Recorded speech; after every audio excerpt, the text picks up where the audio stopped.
Live from WLNS TV, this is 6 News at 6.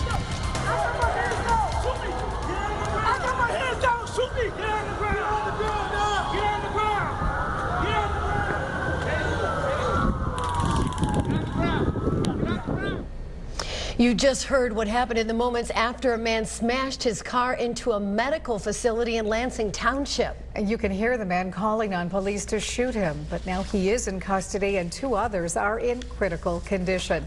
The latest details on this developing investigation is our top story tonight at 6. Thank you for joining us. I'm Jane Aldridge. And I'm Sherry Jones. Teams of police with guns drawn responded to a situation at the Mid-Michigan's Physician Building this morning. That's the same facility that went on lockdown in June of 2014 after a man claimed he had a bomb. Today's incident started this morning in the 1500 block of Lake Lansing Road. Our Alexis Rosado was there as it was happening, and she kicks off our team coverage tonight live in the studio with the details. Sherry, Jane, it all began right before 11 this morning when police received a call that a man drove into the Mid-Michigan Physicians Building in Lansing Township. More than 30 emergency responders got to the scene. Some had their guns drawn and they were blocking any cars coming in and out of the building. Witnesses say the driver in this black car plowed into the main entrance, reversed, and rammed into the building a total of 3 times. One witness says he saw the man get out of the car. He was screaming things he couldn't understand. A medical center official says the man tried to get into the building before the crash, but security stopped him. We have indication that the security guard recognized that the behavior in the individual was escalating and was able to keep him out of the building. The man who ran into the building has been arrested, and officials say his spouse was also questioned. We continue our team coverage and for today's story, and I'll send it over to Alexandra Illich, who is now live in the newsroom. She has a reaction from people who were there and when it all went down. Allie? Alexis, there were employees and patients inside the building when all of this unfolded, and 6 News got reaction from those both inside and outside when it all happened.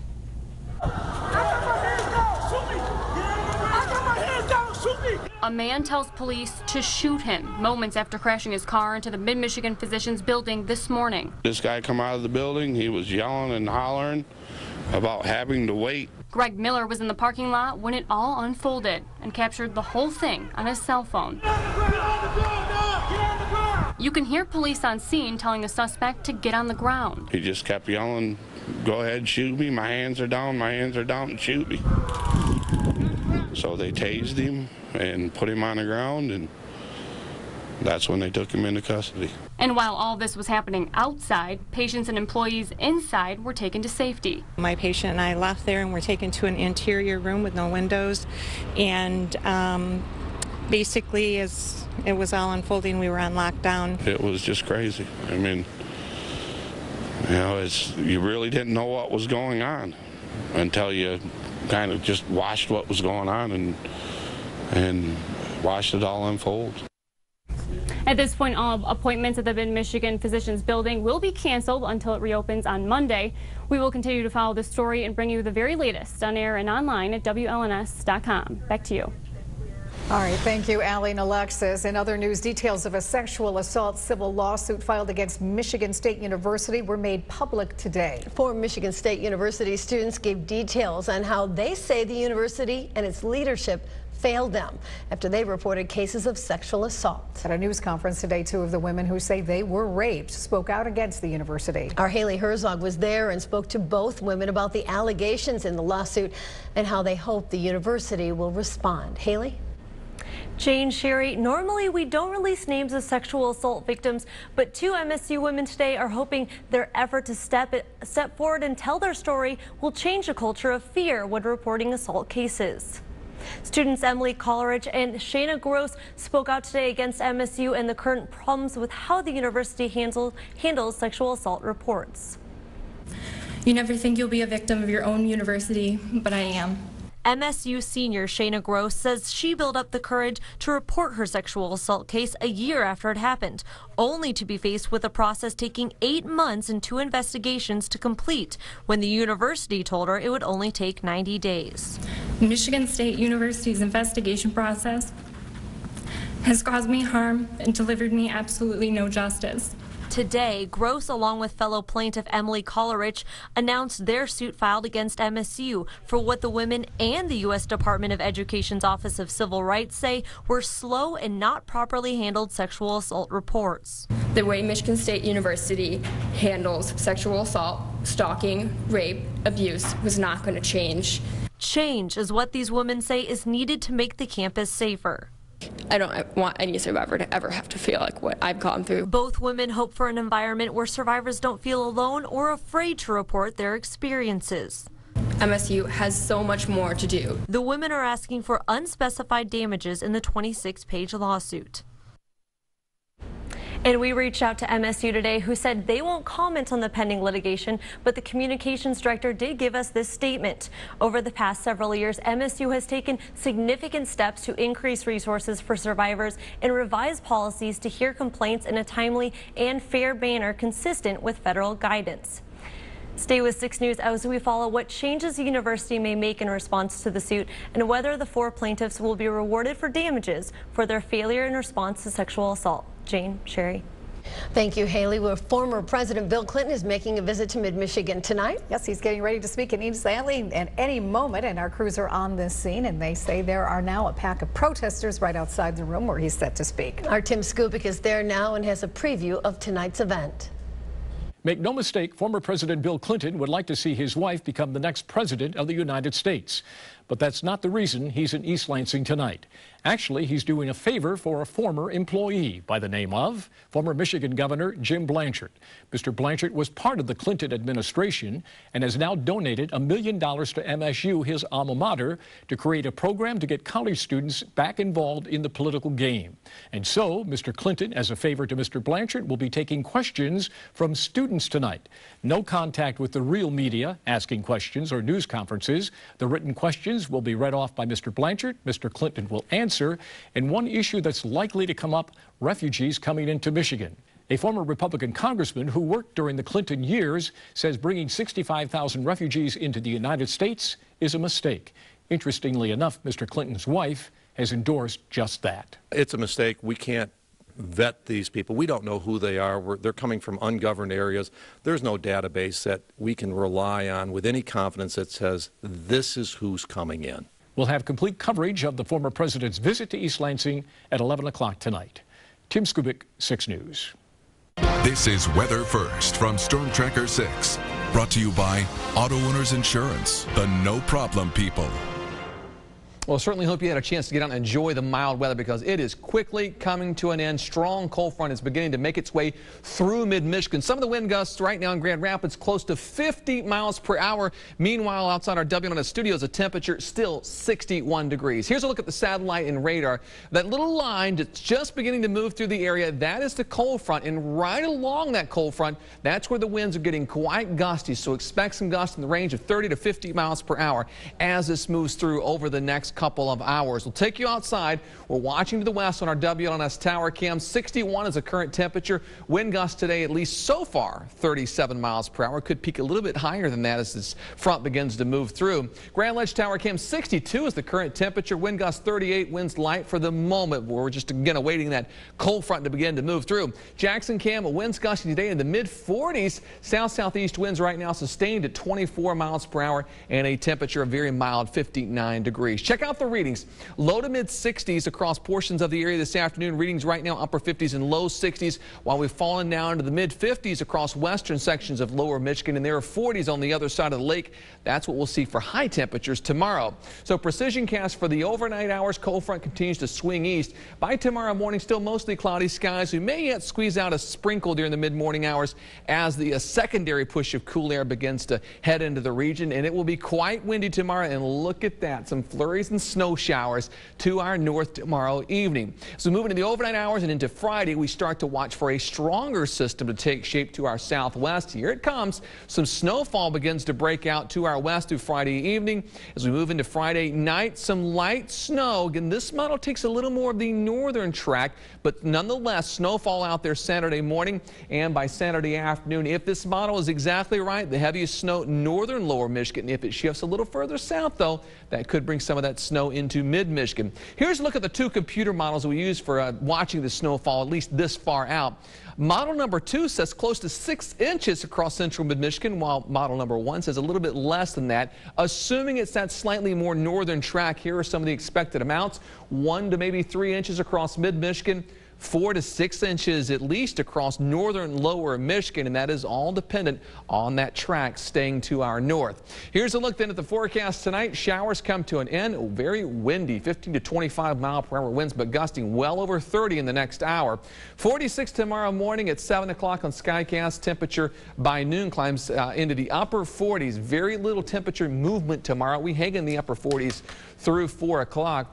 The 6-day forecast, 42 on Friday. How about 34 on Saturday with some snowfall in the area? 33 degrees on Sunday, slowly warming Monday into Tuesday, but we're only back in the low 40s for highs by next Tuesday. Bye-bye 60s. We'll see you next spring. All right. See ya. Well, coming up next on 6 News at 6, our special Friends for Life series continues with the story of how 2 doctors here in Michigan are pioneering new research to help fight prostate cancer. Stay with us.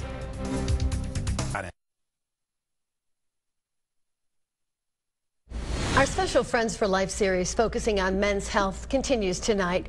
Advancements in cancer treatment are helping patients live longer, higher quality lives. But there is no standard of care for many types of cancer, so for some, the treatment options run out. Jim Geyer visited the University of Michigan Comprehensive Cancer Center and talked to 2 cancer research doctors who are working to find new and specific treatments for prostate cancer. This is actually an exciting time for prostate cancer research and therapy because the technologies have emerged that we can now comprehensively dissect the molecular blueprint of prostate cancer using genome sequencing technologies. Dr. Arul Chanayan and his colleagues at the University of Michigan Cancer Center are leading the way in finding new ways to target and treat prostate cancer. And it's a big step beyond what has up to now been the standard go-to treatment. The conventional treatments, like, for example, most chemotherapies, attempt to try to target the tumor, but they end up also damaging normal cells. Dr. Maha Hussein at the Cancer Center is also quite aware of the challenges in finding new treatments in the fight against prostate cancer. Prostate cancer is complex. It's not one size fits all. And the more we analyze it, the more we understand how complex it is. For every trial that was done that led to an improvement in outcome and an FDA approval, there are 2 trials that failed. One of the latest discoveries in the treatment of prostate cancer goes right down to the molecular level. We're discovering the molecular basis of cancer, trying to develop biomarkers, and then trying to match the therapies appropriate based on those molecular alterations. And because they are now looking at the molecular level of cancer, they're able to match the properties of some prostate cancers with other cancers with the same traits. Now we can think about sequencing patients with metastatic prostate cancer, seeing if they have defects in DNA repair, and then suggesting this therapy that's already approved in ovarian cancer but now could be repurposed to metastatic prostate cancer. With these new discoveries coming out of the U of M Cancer Center, researchers there and elsewhere want you to know what your options are in the fight against cancer. Multiple physicians from different centers in the state got together through the health department in Lansing, and we developed material for patients to consider. So I do think men need to also inform themselves, but again, make a joint decision or shared decision with their physician. Well, Jim joins us now. Now, are there ways for patients to actually get involved in these treatments, Jim? Yeah, in fact, the researchers at the Cancer Center are always looking for patients who pretty much have run out of options. Maybe everything they've tried has not worked. And if you think you might be a candidate for the newest treatments that are being developed, ask your physician to contact the Cancer Center. Yeah, University of Michigan in Ann Arbor, Jim. Thank you. Thank you. And for more information on prostate cancer screening, just head to WLNS.com. Click on our Scene on 6 icon. Well, Fred's here now with sports, right? Yes, he is. An exciting basketball game last night. Had everybody buzzing today, Fred. Yeah, You can feel the buzz in the air, a late finish, but a late run helped the Spartans pull one out. And in MSU basketball annals, this game last night may well go down as Valentine's night. The kid from Lansing Sexton had a career game, and man, was he celebrating. We'll take a look back at some poignant moments and hear from Tom Izzo after the big win up next in sports. This is 6 Sports.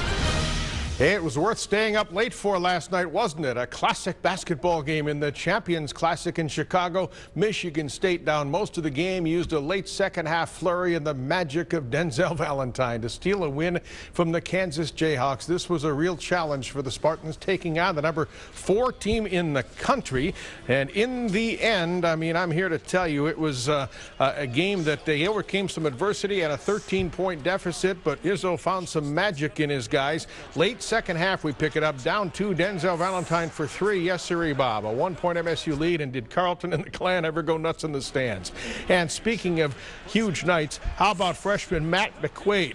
With ice in his veins, he made a couple of huge buckets. That one gave MSU a 2-point lead. Then it was Denzel again, a triple-double for Denz. The drive off the glass and bucket to put MSU back on top by 1. Then from the corner, you call a freshman to do this? McQuaid again for 3. Unreal. Spartans dance off the United Center floor with a 79-73 victory. Tom Izzo addressed his team in the locker room afterward. Gutted it out when you need to gut it out. You rebounded, I don't know what we out-rebounded them by 10. That's pretty good for a team with that size, considering we had 16 turnovers to their 6. But they shot 34%, so our defense was better when it needed to be. And let's get the hell home on our airplane. It wasn't the prettiest of wins, yet we scored a lot of points. We did some things well. We shot really well from the 3. We turned it over a little bit too much. I didn't think we defended as well, but statistically we defended pretty well. Hey, listen, Kansas is going to get a lot better. They had us on the ropes. Give our kids credit that we sucked it up and did some things.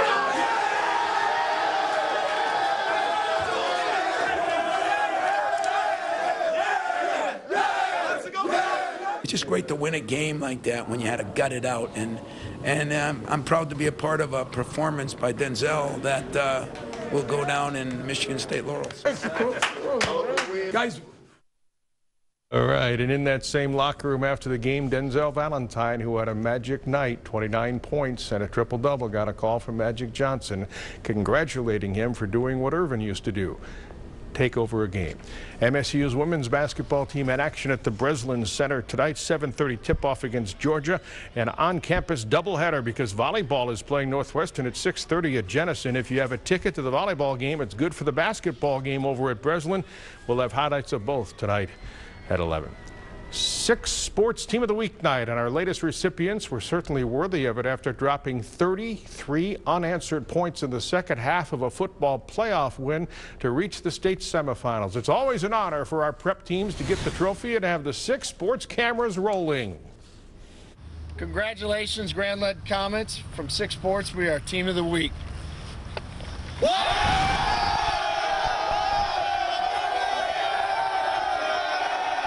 Yeah, the Grand Ledge Comets get the nod. They were down 16-3 to Rockford last Friday, only to win 36-16. Impressive second half effort netted the Comets the plaque in their first appearance at a state semifinal since they won the championship, the state title, in 2000.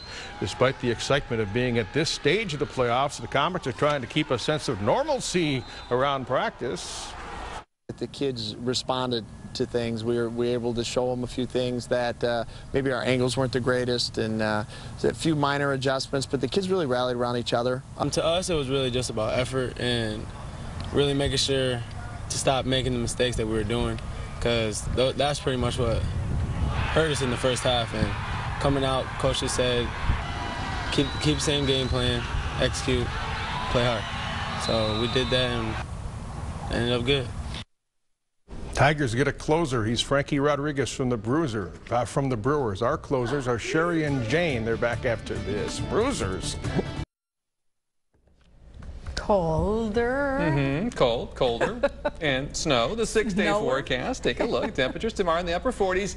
Windy as well. Then low 40s on Friday. Friday evening, Silver Bells, Jackson Parade look okay. I think it stays dry until maybe midnight or shortly thereafter. Some snow on Saturday. Could see some accumulation there. Mid-30s for highs both Saturday and Sunday. Fred is excited. Upper 30. If Fred's excited like that, you know it's going to be nasty. Upper 30s Monday and low 40s on Tuesday. I know it's 60, but it doesn't feel like the wind whipping around. You've got about another half hour and then it's moving out, so enjoy it. That's our show for tonight. Have a great evening. See you at 11.